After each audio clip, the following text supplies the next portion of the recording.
这个美国过去这几十年来在全世界玩一样的把戏啊，但是当在玩这个过程的时候，其实美国当然知道，不要说纳坦雅胡了，我相信 CIA 或者是美国自己的相关人士也知道，这些人现在在伊朗他不是在别的地方，这些人上了街头之后，肯定不会有什么好下场的，但是他们仍然不断的去鼓动而且不要说纳坦雅胡干这件事，川普也在干。川普不断的在喊说，我们很快就会来了，我们会放心吧，上街头吧，这个时候是推翻的好机会了。他们完全把伊朗的人命不当人命。好，到底是谁在操控战争呢？今天我们要来关心到的是，美国现在他的反恐高官曝说，总统是被以色列给骗了，所以才会陷入这一场美伊之间的战争。那另外一方面，川普最近也出来喊话，他说呢，其实前总统他支持我动武，结果呢，这一番话出来之后，前总统过去的4任都说，我们完全没有跟川普通过任何的话。那这到底是怎么回事呢？川普被打脸吗？再来，我们就会关心了纳坦雅胡被指拿人命来逼出这一场美伊战争，到底怎么回事？今天就这些议题，我们会一起来做关心。好，我们赶快来关心的是，美国跟以色列联手打伊朗，现在进入到第18天了，战争持续的焦灼。这时候，美国这位很重要的高官突然出来放话我们看到他说什么？他是美国国家反恐中心主任肯特，他说他决定要辞职了。为什么呢？我无法昧着良心支持对伊朗战争这一场伊朗战争，美国并没有构成，伊朗并没有对美国构成迫在眉睫的一个威胁，所以他不明白为什么要去打这一场战争。他还接着说，他说美国政府根本是遭到以色列跟其他的游说团体蒙蔽跟欺骗，所以才去打这一场战争。他为什么重要？我们也来看一下他的小档案。卡特曾经出生在特种部队绿扁帽，多次在前线作战，而他的妻子其实他在过往他的伴侣身上有一个很令人难过的故事。他的妻子叫做香农，是美国的海军士官长。当时2019年的时候，他是被派驻在叙利亚这边，结果当时他在一间餐厅的时候，遭到当地的自杀炸弹客给不幸炸死了，享年只有35岁而已。好，这个曾经有过这样子的一段故事，所以大家也特别在关注卡尼这个人说的这些话具有他的重量性。那针对于卡尼说他要辞职呢，川普立刻说了，他说这是好事因为呢卡尼他在安全议题上其实一直都是非常非常软弱的。敏感的时机，我们来看到《华盛顿邮报》却在此时做了一个爆料，他说呢，有一份是来自于国务院的电报显示，当时大家还记得吗？在这一场战争爆发之前，伊朗的民众曾经多次的走上街头去示威，反政府示威。他说呢，以色列当时也公开催民众去起义，但是另外一头，以色列也悄悄的告诉美国的外交官说，如果伊朗的示威者他们上街的话，是会被屠杀的。换句话说，纳坦雅胡明知道伊朗示威民众会有生命的威胁，但仍然是鼓吹民众上街头。针对于这些争议，包括了这个针对于纳坦雅胡的情报，《华盛顿邮报》给的这个报道，还有肯尼辞职的这几件事情，委员怎么看？美国是否正在被操控，介入到这场战争当中呢？美国当然被以色列操控美国长期以来，美国的政治人物就受到了以色列或者是这个以色列极端分子的这些游说团体的影响嘛，所以这一点都不意外那么就像刚才这个孝伟哥说的嘛，是狗摇尾巴这种事情，其实过去已经发生过好多次了就只要这尾巴咬狗的事情，过去发生太多了，只要尾巴摇一摇，那个狗就跟着动了那么其实坦白讲就是在当时这个伊朗发动大规模示威群众抗议的时候，其实就不难让大家看到说 CIA 在跟摩萨德在里头所扮演的角色了就是其实这是美国颠覆任何一个国家政权最标准的 SOP 啦。就是第一步，他动员了他长期埋藏在这些国家的这些隐藏的细胞跟种子，然后呢开始发动全国的大示威或者是学生运动，然后开始推翻当前的政权然后取得所谓的叫做 regime change， 就是政权替换然后达到这个重新产生一个亲美政权的目的。这个美国过去这几十年来在全世界玩一样的把戏这个香港的这个雨伞花学运背后也是 CIA 的影子，这是一模一样的事但是当在玩这个过程的时候，其实美国当然知道，不要说纳坦雅胡了，我相信 CIA 或者是美国自己的相关人士也知道，这些人现在在伊朗，他不是在别的地方，这些人上了街头之后，肯定不会有什么好下场的，但是他们仍然不断的去鼓动哦，而且不要说纳坦雅胡干这件事，川普也在干，川普不断的在喊说我们很快就会来了，我们会放心吧，上街头吧，这个时候是推翻的好机会了，他们完全把伊朗的人命不当人命的，所以我说其实。纳坦雅胡根本就是个不折不扣的恶魔，他早就该下18层地狱了。所以你说现在去批评纳坦雅胡没有意义，但是最重要的是，你美国怎么会低级沦落到这种地步啊？你沦落到被以色列牵着鼻子走哦，然后为以色列的这个知命侍从，所以他们现在有个新的名词啊，叫做以色列至上主义啊。说美国现在的政治人物大部分都是以色列至上主义，只要以色列要做的事情，他们都尽其一切的努力达成，因为他们背后的金主可能都是来自于这个有钱的这些犹太的这些金主。但是关键问题是什么？关键问题是美国现在的民众也不笨啊。当时川普所说要发动这场战争，说伊朗对我们有立即的危险，那这个危险到底是什么？说伊朗马上要生成这个核弹了，这个 IAEA 说这个大概还要10年到20年，那你10年跟20年之后你再打它不就好了吗？第三，明明谈判就已经要谈到快谈出个结果了，阿曼的这个负责谈判的代表都说伊朗已经愿意做出让步了，结果你莫名其妙的就突袭别人了，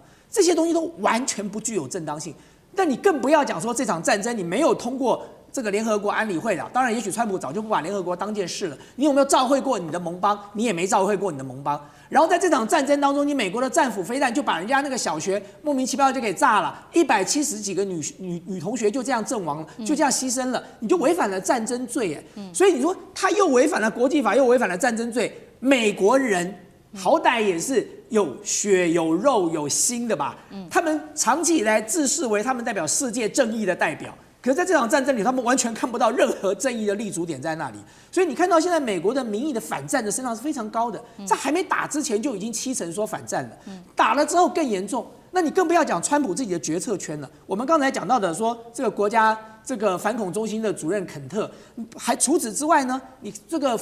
福斯电台的非常有名的主持人叫做 Tucker Carlson， 是最有名的右派的。这个非常知名的，而且影响力非常大的主持人，最近也跟川普扯破脸了。对于所有 MAGA 的支持者来说，川普错估了一件事：这些人不是对川普的个人崇拜，而是这些人对川普当时所提出来的集中发展美国，让美国再度伟大这样的一个概念。他们是强烈的支持的，可是当他们今天看到川普背离了自己的理想的时候，你会发现，像这个 Tucker Carlson 也好，像我们看到的这个肯特也好，甚至你现在看到他的副总统 JD Vance 几乎也没有出现在川普身边了。对，所以川普除了基层的民众有了问题，他其实高层的决策圈也已经产生分裂了。但是还是回到我刚才讲的，川普也许很想要走出这个泥淖，可是很可惜，在以色列跟伊朗都准备要打到底的情况之下，他现在大概很难抽出来了。对，好，这场战争打到现在包括了除了有60%的美国民众反对美国用武力持续的攻打伊朗之外，还包括了自己共和党内部的 MAGA， 还有呢肯特都已经对于川普表达不支持了。那在这个最新的一个情况下，川普16号他又再次声称了，他说呢，有前总统是叫他要出手打伊朗的。但是我们看到最新消息，4位画面上看到的这几位总统都说，我们根本没有跟川普有过谈话呀。那这4位包括了拜登、奥巴马、小布希、克林顿。都已经否认到底了，川普在说谎吗？好，再来就是关心到有关于荷姆兹海峡的问题。大家知道这个川普不是说要其他的国家一起去护航吗？他的好朋友们去护航，结果呢大家都拒绝。那最新是日韩，针对日韩他又痛批说，我们保护了你40年哦，结果你连这一点小忙也不帮我们吗？这是来自于川普的说法。那日本呢？难道是扛不住来自于这个美国的压力了吗？高市早苗他现在也说呢，虽然说法律上面有不合法的问题，但是他要寻求看能不能合法的派兵来帮助美国。所以呢，如果可以行的话，他可能会派自卫队来帮忙做像是扫雷、护航、情报收集的动作。干哥怎么看？先来看这4位总统都否认说有要川普出兵，怎么看？如果这个事情是真的话，思敏，你觉得哪一个最有可能？拜登不可能嘛，对不对？拜登跟他根本就仇人了嘛，对不对？所以有人就影射是克林顿。可是我跟你讲，没有人比川普自己讲的来的活灵活现。他说：“你知道吗？这位前总统很支持我，我说句实在话，这位前总统也是我川普最喜欢的前总统。可是基于他的党派，这样大家就听出来了啊，可能跟他不同党啊。可是他不能够，但是他私底下有讲说他其实是支持我的，对，他也喜欢我，而且他跟我讲一句，我真恨不得我在任的时候就对伊朗干这种事情。所以你知道他讲的，他编的那个故事，你听起来是有逻辑性的，你知道，讲的活灵活现。可是最重要的是说，没有人能够承认，也没人能够答应。然后他说：“你不相信是不是？我告诉你，你知道吗？这位前总统他身边啊都有川普失心疯症候群。”讲出这一句就代表什么？讲出就代表说他的故事是很可信的。可是你现在这个事情发生之后，你的白宫周遭，没有人敢承认这件事情，也没有人去附和他的话。所以川普一向都是一个人的个人舞台，你知道，他是一个人的武林，他只要演的都让你觉得很像。可是面对自己人背叛，你要怎么办呢？这个人叫肯特，肯特是谁？肯特他是国家啊，就说他是情报的这个反恐中心主任。这个人的血统没有问题，完全没有问题。11次派驻伊拉克，我跟你讲，能够去伊拉克3次，或者活着回来啊，就不简单了。当然，他前3次他就是一个兵啊，其实他就是一个士官了。那慢慢逐步的擢升之后，他总共派驻伊拉克11次，他最后的任务几乎是 CIA 的特殊任务了，所以他也在 CIA 干过，所以他对 CIA 非常了解，非常理解。他是纯粹的 MAGA 的支持者。可是肯特，这个肯特，他到最后他能够说，我不知道我们要送美国的下一代子弟上前线去白白送死的意义在哪里？因为我是反恐情报中心主任，所以我可以告诉你，伊朗绝对不是美国安全的首要任务。所以他其实讲了这些话以后，你就会觉得说，这个是最纯粹的让美国再次伟大的支持者。而且他在2022跟20242次竞选参议员，虽然都失败，可是川普都有帮他。那相信这个人一定是川普的心腹了嘛？但是他就是讲了这些话之后，他说：“我不知道为什么我们要打伊朗，我对于我的良心我不能说得过去，因此我辞职。”所以他讲了这些话之后，他就是准备要辞职的。结果你知道，内布拉斯加那个支持川普最力的那个众议员叫培根的，他说：“那走得好，你就是要在走之前讲的一些不三不四的话。”可是说一句实在话，像肯特这种，他虽然就嘴巴没有讲出不三不四的话，可是他们心里就像委员讲的，就是说他们其实要支持的是要让美国这整个体系国家再强起来，而不是你川普的个人，你想要对谁用兵就用兵。所以你知道肯特他是一个面镜子，照着让大家都发现说，哦，原来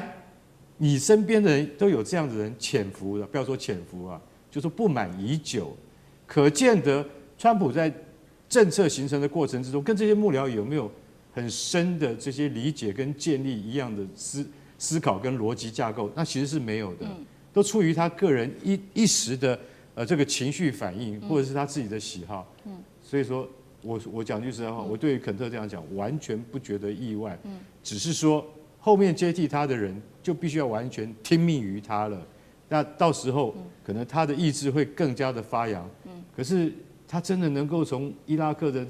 这一场就伊朗的这场战争里面，他能够全身而退吗？我觉得越走越深，而且4到6个礼拜要能结束，我可以告诉你，我现在看不出来，可能没有办法在几个月之内就结束了。好，现在看起来肯特是连美国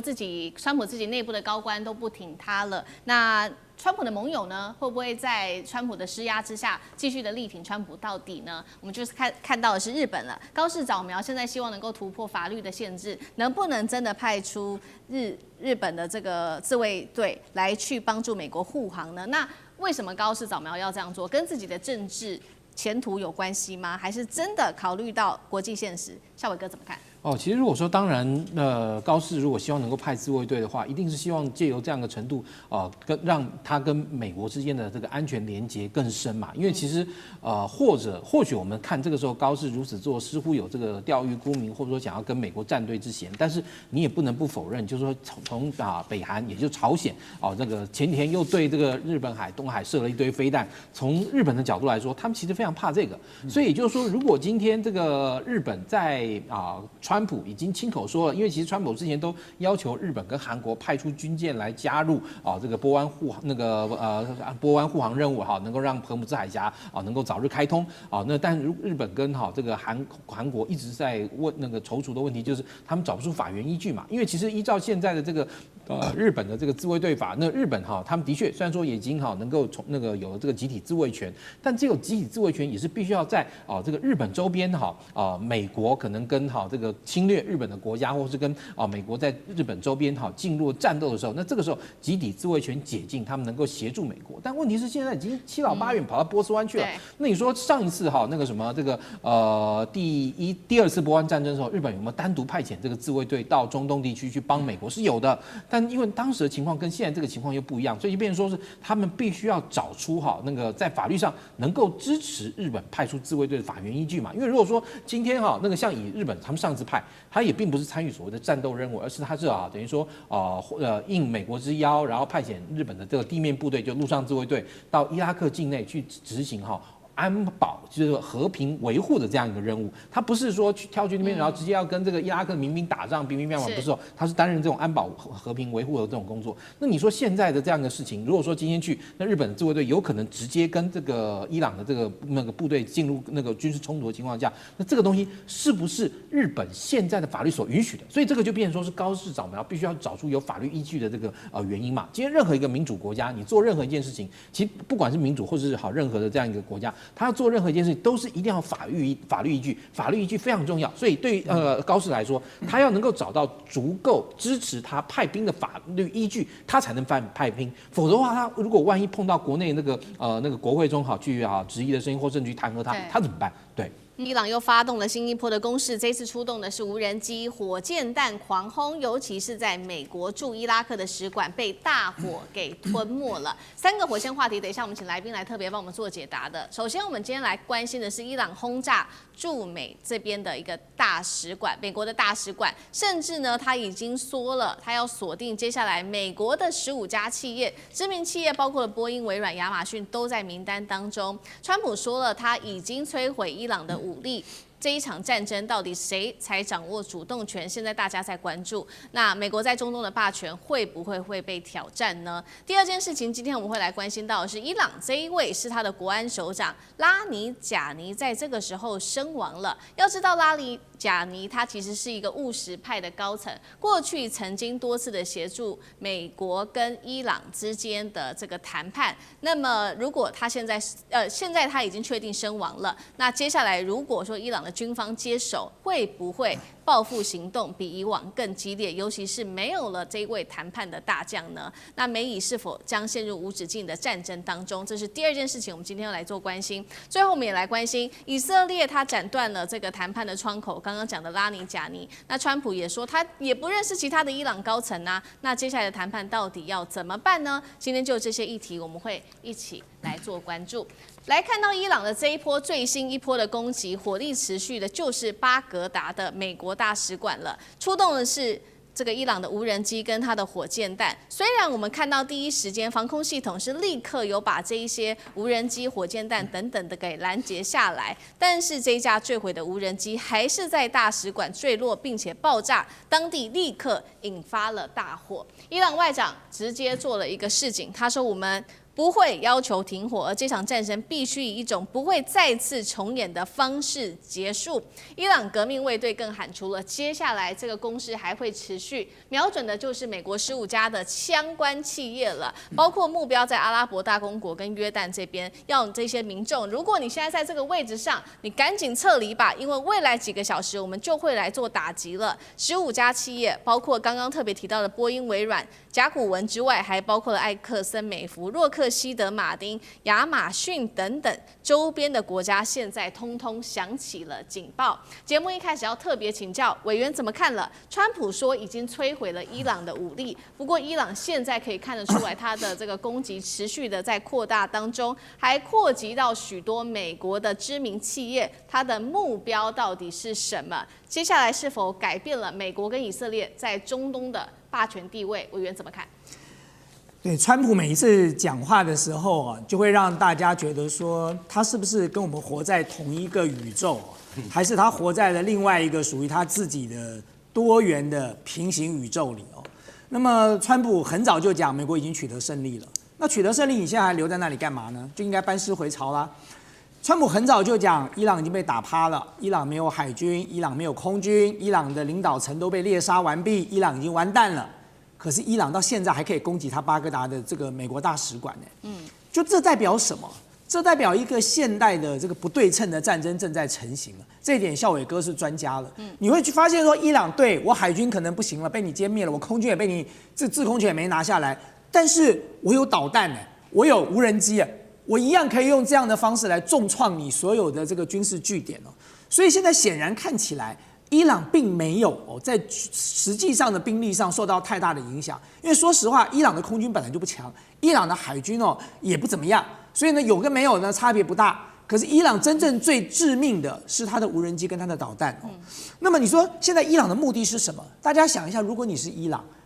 伊朗做了多么惨痛的牺牲啊！伊朗从哈米尼以下所有的这个领导人一个一个被猎杀，然后呢，伊朗的城市这个像德黑兰像几个大城市被轰炸，死掉了多少无辜的民众？如果你今天是伊朗的人民，你甘心这场战争就此结束吗？说明天结束了之后，大家就船过水无痕，当作没这回事了，然后我们的人都白死了，然后我们的城市被白炸了吗？对伊朗来讲，他准备了20年、30年，他要的绝对不是这个，他要的是我说过，就毕其功于一役，一次解决在中东对伊朗所有的压力跟威胁。所以对他来讲，他要做的最重要的事是什么？就是把美国的势力推出去啊！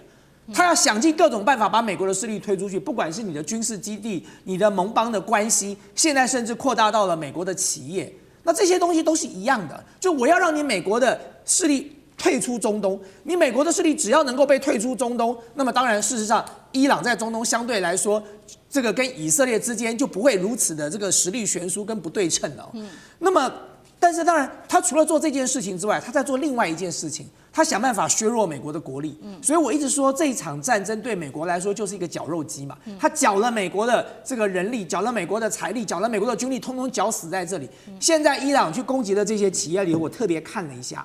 甲骨文、微软、Amazon 这3家都是在中东做运算中心的美国的 AI 的重大的公司布局。美国在过去这段时间，其实美国的 AI 的这个企业开始跟中东的资金结合，所以在中东进行了很大规模的这个运算中心的布局。所以他连这一点他都没有放过，都算在他的剧本里头了。他要做的是什么？就是我削弱你美国的国力，在这场战争之后，我让你美国的国力不再像以前可以在这个全球指手画脚，然后在中东对我造成威胁。所以我会认为说，如果美国期待说这个伊朗现在就跟他求和，然后人跟他谈判，当作没这回事了。这当然是川普最理想的剧本，但是川普可能在做梦了，因为伊朗付出了这么惨痛的代价。如果今天你是伊朗的人民，你家的亲人、你家周遭的朋友都在这场战火当中付出了代价的时候，你会要什么？你会要美国跟以色列 pay back， 你会让美国跟以色列要被彻底的打趴，你可能才会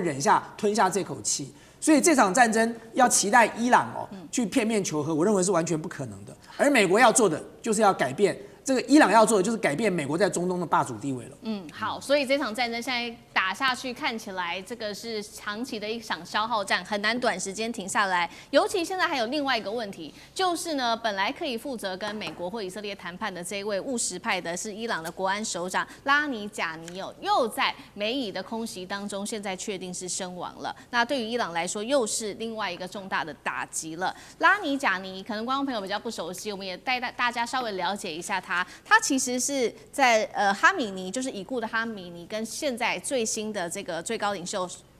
最高领袖穆吉塔巴他的一个心腹哦，那他负责的范围非常的广，从这个国安到外交跟反情报的大权都掌握在手里。过去呢，他曾经参与美以之间的会谈之外，据传他还曾经抓过500名的摩萨德间谍，所以他算是一个非常重要级的领袖。这一回身亡，对于美国跟以色列来说，少了这个谈判的大将，接下来是不是停战会越来越遥远呢？现在有个说法，如果更强硬的军方接手，对于美国跟以色列的攻击会更加剧烈吗？干哥怎么看？拉里贾尼他的这个地位哈，跟他的背景哈，就是一个什么？就是一个他可以跟对外去苟合、沟通、联络的一个角色。他是出色的外交官。所以为什么哈米尼很器重他？他不但能够谈，而且最重要的是什么？他是一个保守派，但是他是可以跟你去 talk 的保守派，他没有那么死铁板一块。你了解我意思吗？就是说，他虽然也是最标准的穆斯林啊，他也是最标准的什叶派，可是因为他受过西方的这个教育跟学问，所以说他是可以谈的。现在你都把他给斩首了，你知道？在德国有个非常重要的机构，叫做国际安全以及伊斯兰的那个研究机构的专家啊，他就讲了，他说：“我真的不知道以色列你这样做的原因是什么，因为你明明知道，你把一层除掉之后，去接替他们的下一层，一定会更强硬、更死硬派。那你把这一层唯一可谈的人都打光了，剩下的有谁呢？”他还特别叙述，他说：“你知道穆吉塔巴当时刚好走出花园，结果那个房子就中弹了，而且那个房他就是哈米尼他家连续中了3颗飞弹，他刚好走出去，所以他也受伤了。有外传说他现在正在莫斯科接受这个治疗嘛，但这不能够证实就对了。那所以穆吉塔巴他其实老实讲一句，他人其实是安全的，可是他伤势怎么样，外界不知道。”但是为什么现在美国找不到真正的人可以谈？就是因为穆吉塔巴不想跟美国谈，这就是最大的问题。为什么？因为连这个我们跟你在谈判过程中，你们都可以杀了我爸，对不对？那现在其实老实讲，拉里贾尼就是唯一还可以跟你谈的人，结果这个人也被你干掉。那你现在还剩下什么？难道你要跟革命卫队谈吗？你要跟 IRGC 谈吗？那不可能的嘛，那些都是死硬派嘛。所以这个专家。他讲的非常有道理。他说：“你现在把这个他叫阿奇兹，他说他研究伊朗问题，他本身他也是穆斯林，他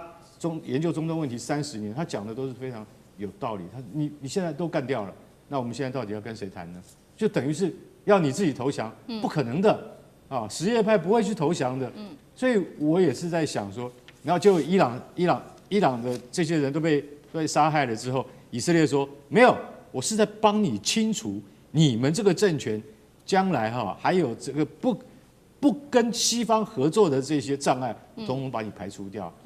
那你以为上来的人他就会跟西方合作吗？你为什么会这样想？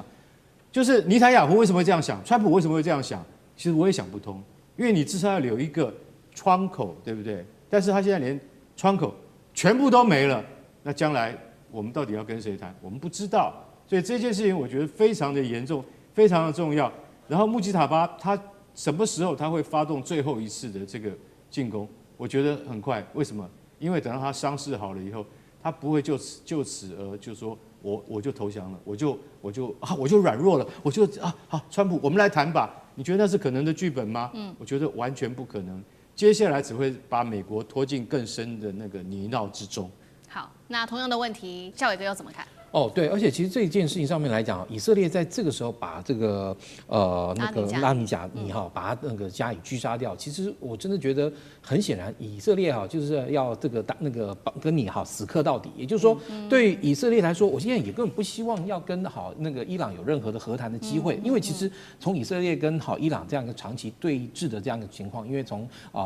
伊朗这个1979年那个宗教革命，然后嘞建立这样一个神权统治的政权之后，其实实就跟以色列完全是针锋相对。那对于以色列来说，他们这么多年跟伊朗这个政权打交道的结果，他们也清楚的认知到一件事：伊朗就是要消灭他们嘛。那其实如果说今天伊朗一直想要消灭以色列，这在中东也不是一个什么秘密。那但是以色列他这一次的整体的这个军事行动，其实跟美国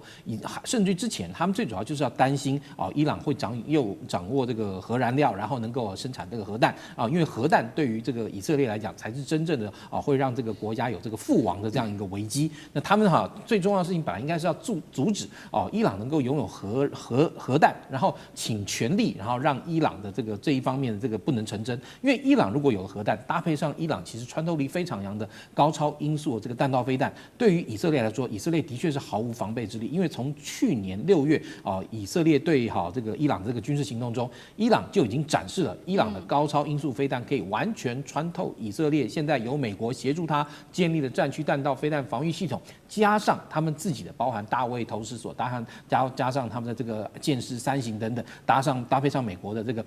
萨德系统等等，是挡不住这些东西的。所以其实这更增加了这个以色列的这个生存的这个疑虑。所以对他们来讲，他们要做的就是一定要把这个伊朗的这个统治系统彻底消灭，而且要把它这个核子那个计划完全消灭。这对于以色列来说，他在生存上才比较有安心的这样的地方。所以你看他这次做，基本上来讲，他所做的一切都已经是不再考虑要跟任何的伊朗政府去做任何的这样一个这个沟通。他甚至想要做的是把整个伊朗的这个统治阶层彻底毁掉以后，对不对？整个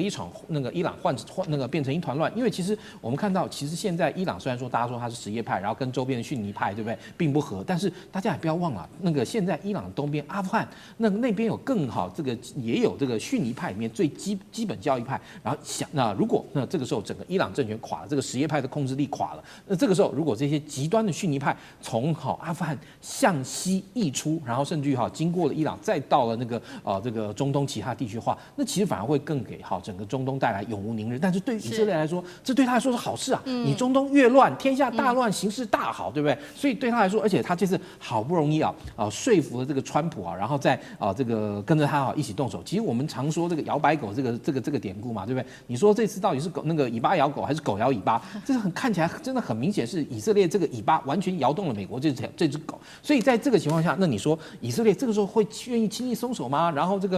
他的这个总理会愿意轻易松手？绝对不可能，他绝对是要把整个伊朗搞烂，然后完全丧失这个甚至成为一个失败国家、失败政府，然后整个国家陷入动乱。然后不会再有能力去搞这个核的计划，然后不会再有能力去搞这个高超音速飞弹，这才符合以色列的国家安全利益。没错，而且这就是现在大家所看到的。美国现在想要抽身，为什么不容易？因为这次交战的三方，我刚才说过，伊朗不会善罢甘休。刚才孝伟哥已经分析过了嘛，以色列显然也要完成他的目标，打了个天长地久。所以既然三方里头有2方都无意在这个时候做任何的和谈或者是停战，美国现在要抽身恐怕就不是一件这么容易的事情了。对，好，谢谢委员补充。那我们休息一下，马上回来。地缘政治、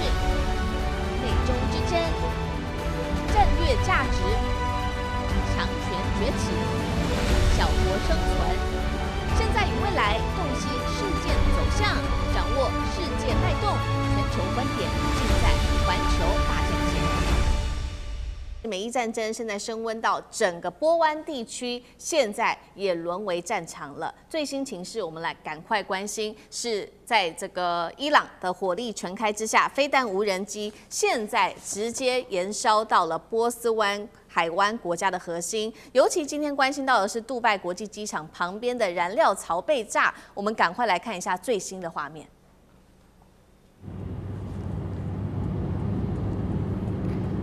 从画面上可以看到，杜拜国际机场旁边的燃料槽被炸了之后，火烧非常的旺，气田因此停摆之外，领空也关闭了。现在根据了解，所有的航空全面都已经停飞，而且数百人紧急撤离了当地。这是来自于现场的最新画面。另外一方面，我们也来看到目前的一个最新统计，是来自于阿联的国防部，他说已经拦截了来自于伊朗的298枚弹道飞弹，包括这当中还有15枚的巡弋飞弹，1600多架的无人机，一共是造成了6死142伤的惨剧。以色列也没有好到哪里去。以色列是这样说的，他说，伊朗总共是发射了300枚的弹道飞弹，而当中被发现有一半是搭载今天我们会特别来深入聊的这一种极速炸弹的弹头，直轰的就是以色列的特拉维夫。来自于美联社特别就这种极速炸弹做了一个分析，他说这种炸弹的弹头里面通常是装有数小颗的这种小型炸弹的，会在高空中直接分裂，一次就会释放成多枚的子炸弹，而每一枚的子炸弹又有达到数公斤的炸弹，涵盖范围达到10公里，等于是你一炸下去，整片区域就是无差别的一起做轰炸了。这是来自于以色列这边的最新的军情。意大利军方也说了，现在位在科威特驻有意大利跟美国的2国空军基地，最新传出也遭到无人机的袭击。节目一开始要特别请教干哥怎么看了这一款极速飞弹，现在直轰以色列的特拉维夫，代表铁穹也开始吃力了吗？那么极速飞弹的战力跟接下来对于战情整体的影响，干哥怎么评估？好，先跟各位介绍一下什么叫极速炸弹。极速炸弹就是子母弹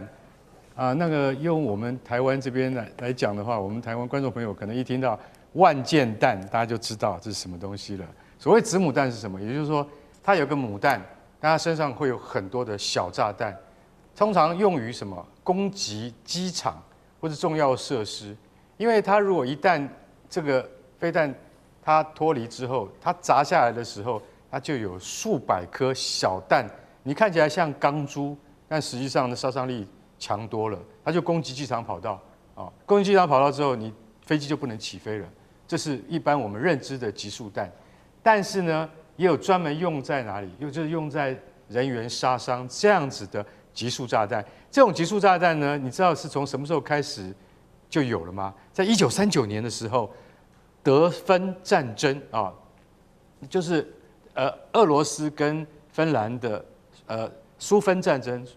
里面就已经看到了，它那个炸弹叫做什么？叫做莫洛托夫面包篮，因为它那个炸弹大的跟一个面包篮一样啊，要很大的飞机才能够载它。但是当它释放出来那个小炸弹的时候，可以把整片村庄都给摧毁。所以说，其实它的杀伤力很大，但是它的穿透力不强。那主要是在用于说，我这边有很大一片的敌军，那我们今天是要这个消灭这批敌军的时候，而不是要摧毁防御工事的时候，我们就用极速炸弹来攻击它。那伊朗现在它使用了极速炸弹来攻击特拉维夫，那特拉维夫就像这种炸弹，对于现代的钢筋混凝土，它有一定的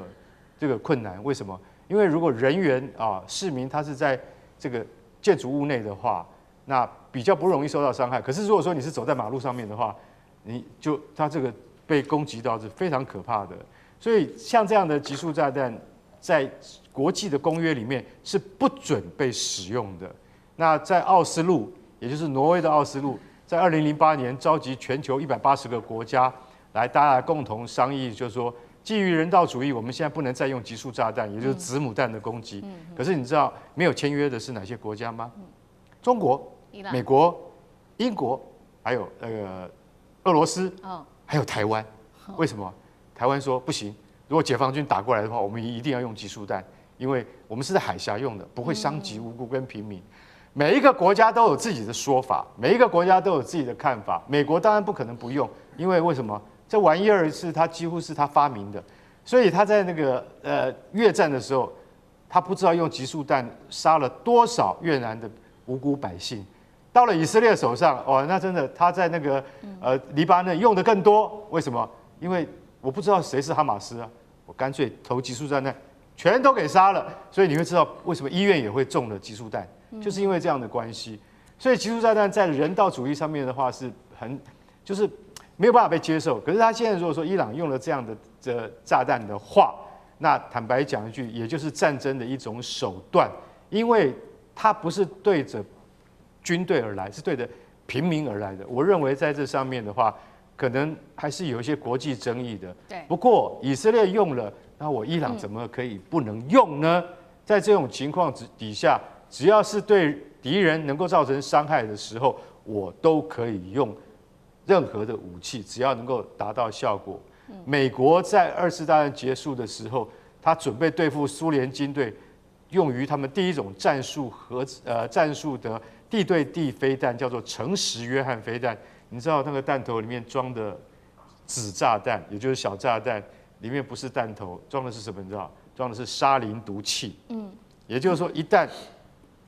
苏军越过易北河的时候，我就丢出集束炸弹，用沙林毒气，用毒气来杀死这些入侵的苏联部队。为什么？因为我们没有更好的方法了。所以大家都知道，在战争底下会采取更多极端手段，这就是其中之一。可是如果说以色列在跟美国的这个联合军事行动再不赶快结束的话，你会逼到狗急跳墙，让伊朗发射更多像这样子的集束炸弹的话，那死亡的是平民，而不是真正发动战争的那些原罪的人。所以我觉得基于人道主义，美国还是要好好考虑这件事情。在伊朗目前是频频的用这种集束的飞弹来攻击以色列，让他的铁穹已经几乎是守不住了。那这一波攻击除了往以色列之外，包括了刚刚我们特别提到的战火已经外溢到了这个波湾国家，包括了杜拜机场旁边的这些油槽也受到了波及。现在等于中东战争是区域全面开打，美国也保护不了这些波湾国家的安全的意思吗？委员怎么看？对，这战争刚开始的时候啊，外界都一直评估说，伊朗因为指挥体系被歼灭，所以呢，现在陷入了这个各自为战的一个状态。但是随着这个战争持续的发展，你就会发现，伊朗准备了这场战争，准备了30年了。就他所有的剧本，在这30年间，经过了反复的沙盘推演，做了无数次的这个兵推，然后这个剧本在此时此刻终于端上台面了。所以我们会发现说，他可以很巧妙的用去中心化的指挥系统，让他的这个部队按照剧本来进行攻击哦。那么尽管没有中央的指挥体系，每一个部队仍然可以按照当时所做的剧本来进行这个战争的部署。那么很明显的哦，就以这个伊朗在这场战争里头，他有2个重要的目标来针对美国。第一个，他希望达成的目的就是彻底的把美国的势力推出中东。波斯湾就是美国从此的势力要离开波斯湾。你想想看，对伊朗来说，他现在面对的是一个灭国之战哦，他付出这么庞大的代价，他要求所得到的回报必然是相当要有对等的。所以呢，他现在在做的打击中东美军的基地所做的不就是这个吗？他就是告诉所有中东的国家说，你们不要以为有美军的基地对你们来说就是安全保证，有美军的基地反而对你来说是一件倒霉的事，因为有美军的基地，所以你就被打了哦。那么这场战争之后呢，你仔细看一下，美国自己在中东的基地，他自己都守不住嘞。像他在苏丹的那个王子空军基地，他整个防空体系就已经被摧毁了，美国连自己的空军人马都撤走了，就是因为那个基地没有办法了，没有防空体系了。所以呢，对美军来讲，这场战争不管打多久，一旦结束之后，美国马上要面临的是：第一，他要重建他在中东地区的这些军事基地；第二，他马上要面对的是中东这些国家还要不要让他把军事基地放在那里。所以你很明显的可以看得到，伊朗是有节奏、有目的在做这件事情的。而且第二件事情哦，你看到伊朗现在封锁荷姆兹海峡，其实伊朗并没有布雷哦，它只是选择性的封锁。它选择性封锁是什么呢？它在切断美国跟这些盟国的关系，因为他做了这样的事情之后，所有的这个西方国家、所有的亚洲国家都要想了：我在这个时候要跟美国这个建立什么样的一个关系呢？我要保住我自己的船舰，我运输不管是化学肥料或者是这个石油的船能够通过荷姆兹海峡。那么在这个情况之下，大家都要跟美国保持距离了。所以其实不难看得出来哦，就今天他不管是面对这个中东的美军基地来进行攻击哦，针对中东的这个美国大使馆哦，或者相关的一些设施来进行打击，他现在在做的就是以牙还牙，以眼还眼啊！就你打我银行，我就打你银行了；你炸我军事基地，我就炸你军事基地哦，大家有来有往哦。但是这一切其实都是有节奏的，它不是乱打的。所以很多人以为说一开始是乱打一通，但事实上，当打到了这个到目前为止，我相信大家都可以看得出来，他已经在有一套剧本了。不管是打击美军的这个中东的这些相关的设施，或者是选择性封锁荷姆兹海峡，它只有一个目的，就是要彻底的把美国势力推出这个波斯湾。他要做的就是要把美国跟盟邦的关系做一个彻底的切割嘛。伊朗要把美国的势力完全的推出去，那其中一个方法，刚刚委员特别提到，就是荷姆兹海峡现在是关键了，因为呢，其实美国也想要掌握荷姆兹海峡，所以最新是来自于美国国防部长的动作，已经经派出了5000名的海军陆战队2栖部队去夺的就是荷姆斯海峡的3座关键岛屿，说是为了夺岛。那伊朗看到了这些动作，也早就已经开始布局了。革命卫队在包括了大通布岛、小通布岛、阿布穆沙岛部署了新型导弹，呛瞎说我会直接把周边所有基地、船只、资产都是伊朗的打击目标，等于是美伊正面迎战了吗？上次哥怎么看？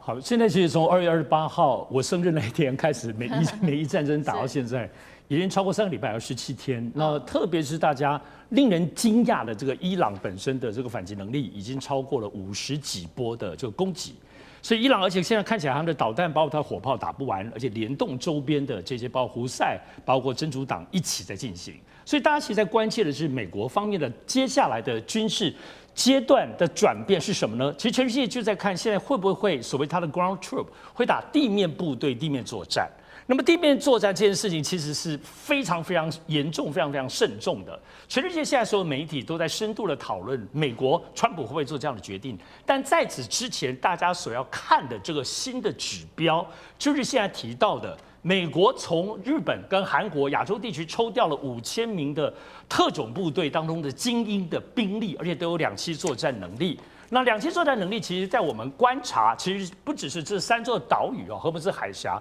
而是在于它是不是整个接下来所谓美国地面部队要真正的介入，要踏入伊朗土地的这个最前哨的指标。也就是说，如果真的美国决定像现在，但是美国现在无论是他们方面，包括川普放话这些东西，都有时候很虚无，你也搞不到真正会做。而且荷姆斯海峡这件事情也不是美国军力在主导这件事情，甚至我们看美军基本上还是回避去直接介入荷姆斯海峡，这使得川普这一阵子都要求全世界，包括中国在内的一起大家来解决荷姆斯海峡能源问题。所以现在美军到底会不会这么做？还是去放话本身，像现在有两艘2栖突击舰载着这个5000多名从亚洲过来的部分，你的川普，你觉得伊朗没有在瞄准这2部舰队吗？这2部舰队其实要攻这所谓3个小岛，现在是就战略上的思路，没有错。荷姆斯海峡我们都知道33公里宽，但它实际有很多暗礁，能走的水域大概就2-3公里，大家集中在这里走。也就是你现在如果要2栖突击舰，你要攻这3座岛屿，你也要在进入这个窄小的轨道。虽然没有错啦，你可以先想打火炮，但同样的，伊朗就在这3座岛屿当中，不只是布满火炮。最近的小火炮布很久了，最近的状况，他们连导弹都放上去了，就可以打你的船舰，连航空母舰都可以打了，更不要说你的2栖突击舰。所以我认为现在的这个对峙放话来讲，我们听到的部分还是要谨慎判断。也就是说，荷姆斯海峡对于川普、对于美伊战争来说，现在是掐住全世界喉咙，让美国跟川普更能声望跌落的，包括物价、通膨上涨，非常非常大的关键。但是这个突围本身没有错，美军的强大的能力硬要拿，当然拿得下来，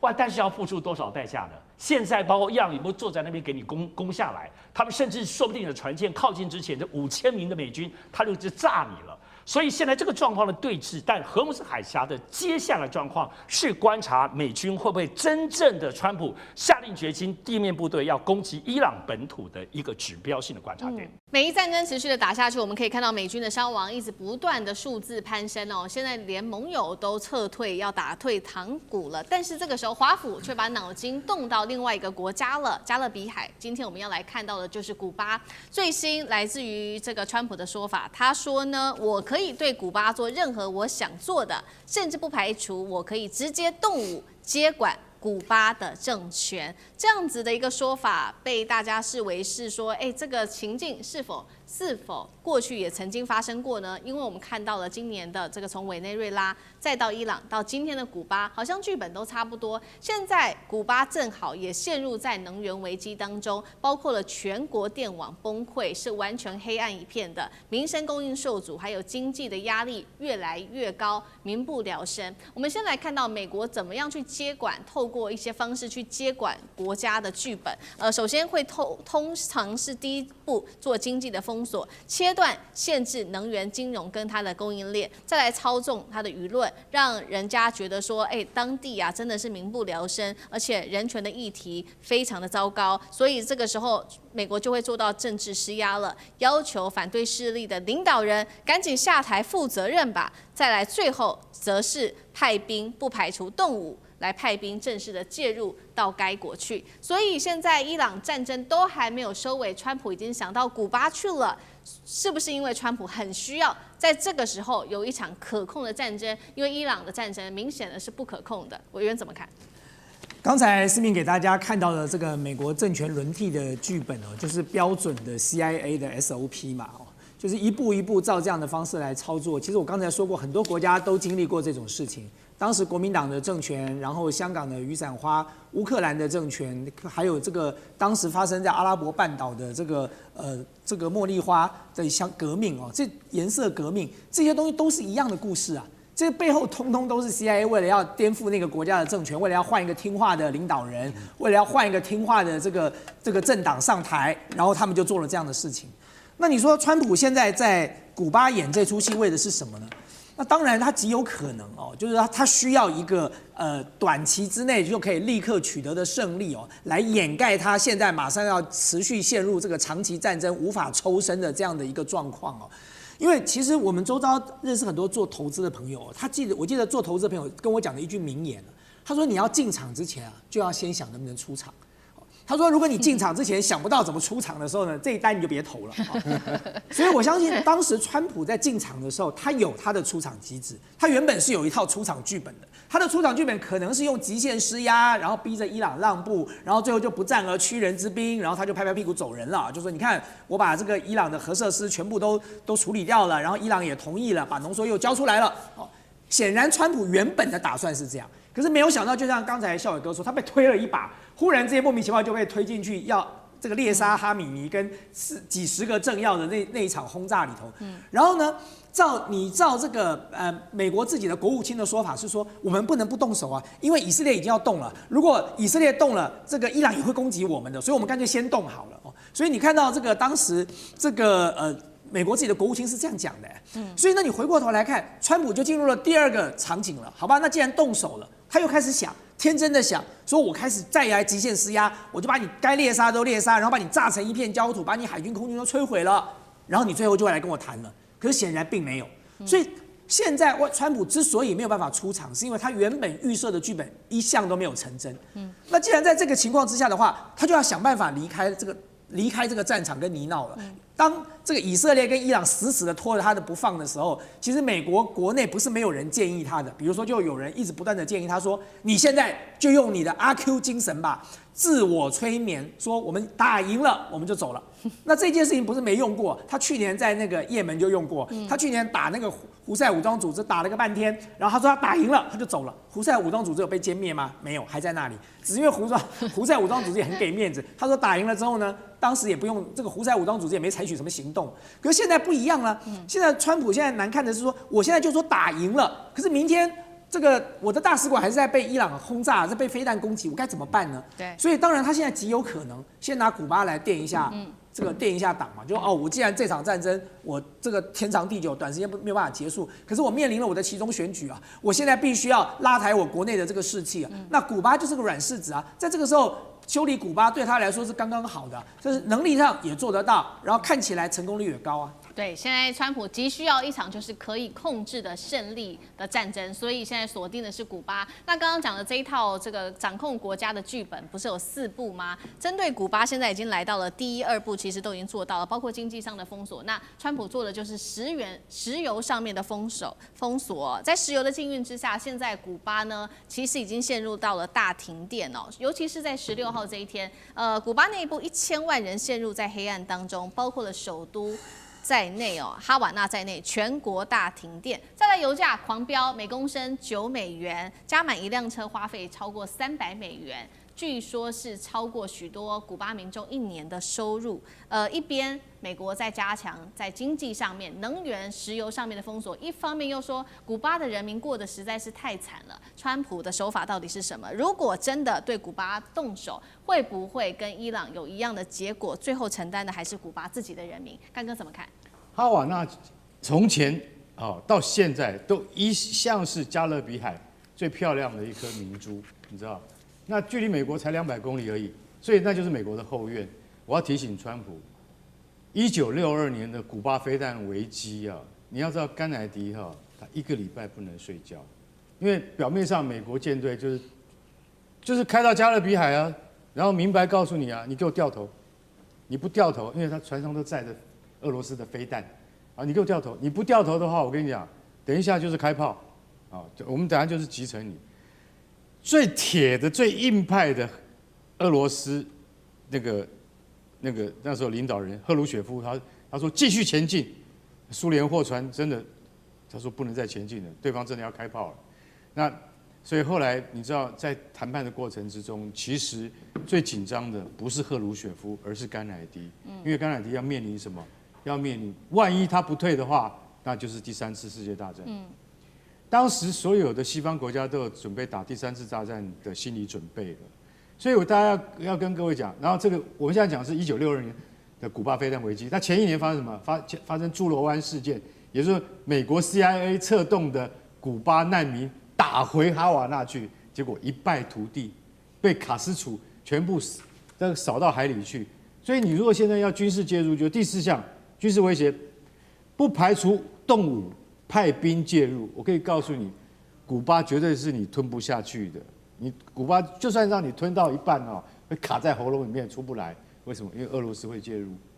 俄罗斯在70年前曾经这样子载着飞弹到你美国的面前的，你今天是用外交上面好不容易解决，差点引发第3次世界大战。现在古巴隔了这么多年了，你还要想要一口吞掉它？我相信川普，你要回去看看历史。看看甘乃迪当年的痛苦，还有最重要的是，现在1公升是多少？9美元，270块台币啊！我们台湾现在1公升差不多才27、8块、30块台币，10倍啊！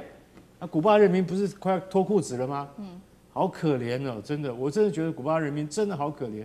美国的禁运可以造成一个国家接近真的民生困苦到这种地步，川普你还能够做出什么令人发指的事情出来，我实在无法想象。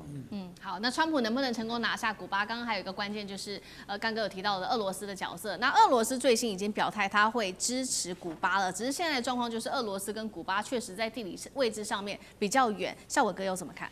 那个俄罗斯要支援古巴，真的可以说是用鞭长莫及来形容。为什么？因为过去你说古巴为什么还能够撑到今天，就是在这个中美洲、中南美洲有很多国家跟美国基本上在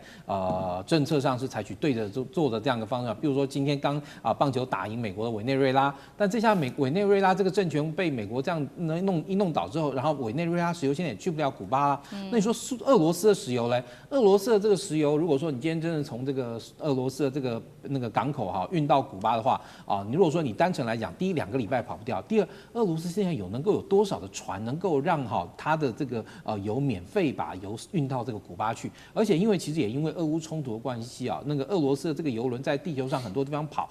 并不是那么的这个顺利很多地方去不了。如果去了被这个西方盟国看到，我就把你抓起来。所以在大西洋上来讲，你说俄罗斯的原油要能够顺利的运到古巴去虽然说因为这个波斯湾的这个危机的高升荷姆兹海峡被封锁，所以让这个川普宣布了对这个俄罗斯的这个石油的这个禁令的稍微这样的解禁，但并不代表说今天川普可以让俄罗斯的石油堂而皇之的从俄罗斯运到古巴里面去吧。所以对于古巴的这个人民来说的话，我觉得除非说他们今天要对这个未来能够要有更艰苦卓绝，甚至于要有这个回去过这个农业时代这样的一个心理准备。为什么？因为其实现在的这个地球上的这个工商社会的运作，石油是一切的根本嘛。你没有石油，你没有办法发电嘛。像古巴现在经常是一个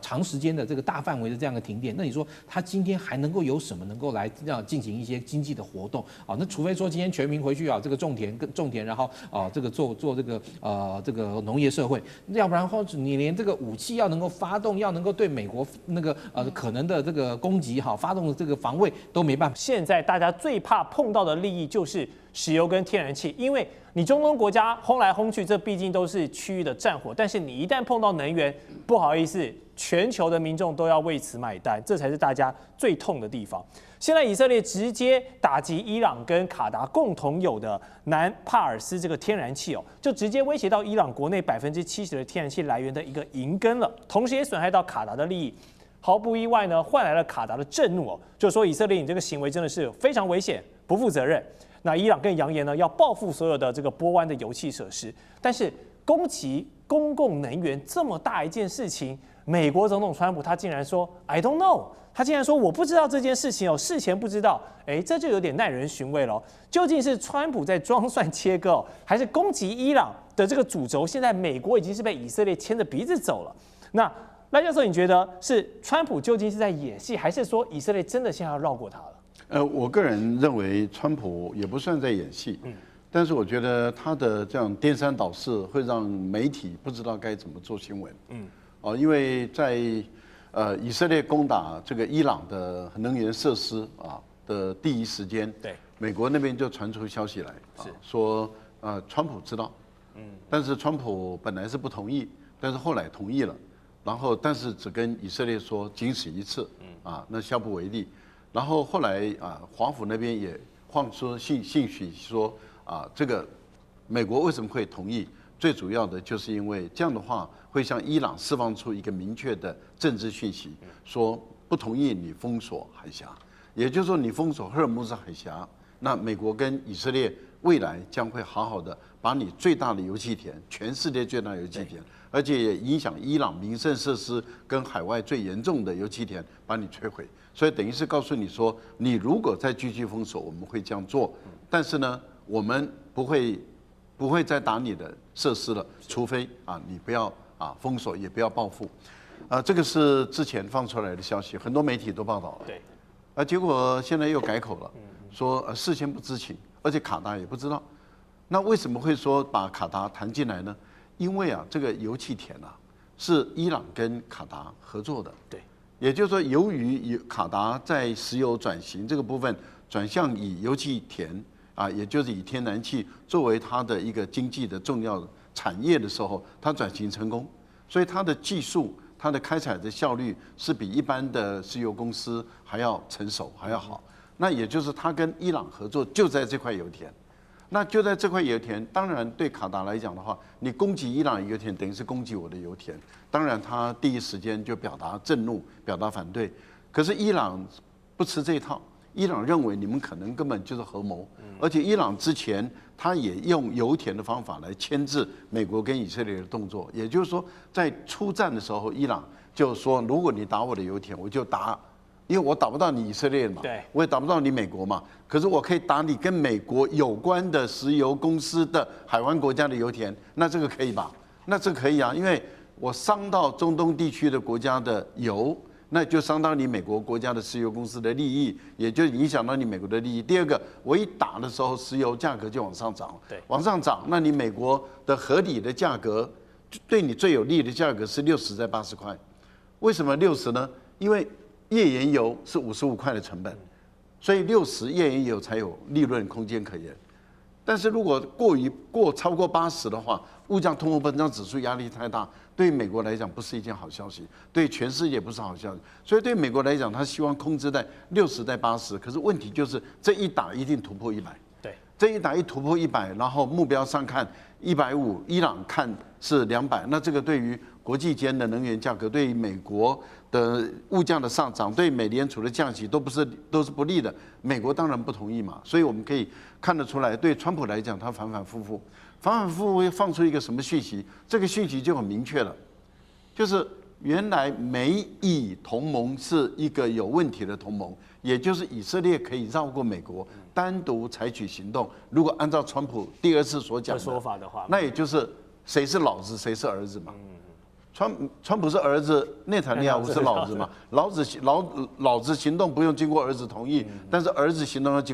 要跟老子报备啊。那所以我觉得很明显的看出来，就是第二次讲的就是老子跟父子的关系了。是，所以媒体现在散发出这样的资讯，确实有点耐人寻味。我们继续问一下杨老师，怎么看以色列这一步是刻意要引爆全面的能源战争哦？要让它失控到扩大到一个不能控制的状况，然后迫使美国之后想拍拍屁股就走了一个退潮嘛。这两天《纽约时报》有一篇文章它的标题就叫做“这是一个人的战争，不是川普，是内塔尼亚胡”。也就是从战争爆发的当下，其实美国的国务卿 Rubio 就亲口这么说。对，后来他这么否认。他怎么说？他说：“因为以色列在发动攻击，而且认为伊朗可能会在下个礼拜用核武攻击以色列，所以我们必须要攻击伊朗，这是防卫性的先发制人。隔了一天呢，马上改口，